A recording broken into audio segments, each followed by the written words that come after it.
हमारी सोच कैसी है जी? दिल पे हाथ रख के बताओ। घर में बैठे हैं, बच्चे भी आपके पास बैठे होते हैं, अगर वो किसी रिश्तेदार की बात करेंगे आप फौरन कहते हैं वो चोर है। किसी लीडर की बात करेंगे आप कहते हैं डाकू है। किसी वली की बात कहते हैं आप कहते हैं बेईमान है। आप अपनी आने वाली नस्ल को समझा क्या रहे हैं कि ये सारा माशरा ही चोरों, डाकुओं, बदमाशों का है?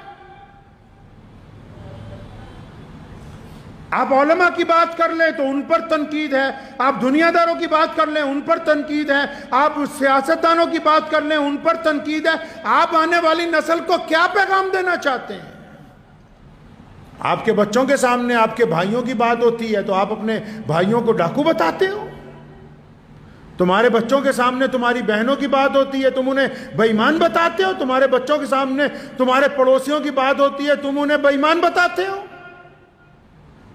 किस लिए अपने रिश्तेदारों को, दोस्तों को, पड़ोसियों को, यारों को, लोगों को क्यों इस तरह कहते हो भाई? क्यों? ताकि दिल में हसद है कि जिस जगह ये है तो ये क्यों है, मैं वहां पे क्यों नहीं पहुंचा।